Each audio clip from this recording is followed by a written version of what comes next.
একবার একটা ক্ষেতের মধ্যে একটা চড়ুই পাখি বাসা বেঁধেছিল। সেই বাসায় দুইটা ছানা ছিল। একবার কৃষক সেখানে আসলো এবং ছেলেকে এসে বলল, কালকে এখানে ফসল কাটতে হবে।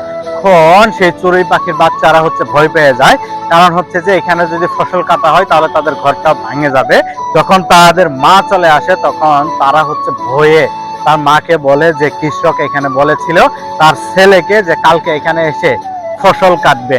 তখন তার মা বলেছিল যে তুমি কোনো চিন্তা করিও না, কারণ এখানে ফসল কাটার জন্য কেউ আসবে না। দেখা গেল পরের দিন ঠিকই কেউ আসলো না। একদিন পরে আবার কৃষক আসলো এবং এসে বলল যে এখানে কালকে কাজের লোক আসবে এবং এগুলা কেটে নিয়ে যাবে। বাচ্চারা আবার ভয় পায়। মা যখন আসে তখন বলে যে এখানে মা কালকে তো আরো কিছু লোকজন আসবে যারা এখানে ফসল কাটবে। তখন মা বলেছিল তাহলে নিশ্চিত থাকো যে কালকেও কেউ আসবে না।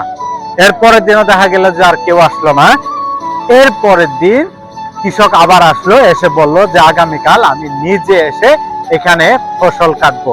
যখন তার মা আসলো বাসায় তখন বলল যে মা আজকে কৃষক এসেছিল এবং বলেছে যে আমি নিজে এই ফসলগুলা কাটবো। তখন মা ভয় পেয়ে গেলেন এবং বললেন যে কালকে অবশ্যই অবশ্যই কৃষক আসবে। দেখা গেল যে ততদিনে বাচ্চাগুলা একটু বড় হয়ে গিয়েছে এবং তারা উড়া শিখেছে। মায়ের সাথে তখন তারা উড়ে গেল এবং দেখা গেল এখানে চলে আসলো কৃষক এবং ধান কাটা শুরু করে দিল।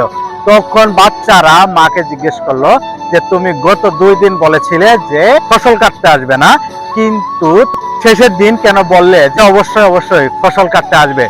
তখন মা বলল যে যখন তুমি দেখবে যে একজনের কাজ অন্যজনকে দিয়ে করানোর চেষ্টা করা হচ্ছে তখন সে কাজ কখনো হবে না। যখন সে তার নিজের কাজ নিজে করতে আসবে তখনই সেটা সফল হবে।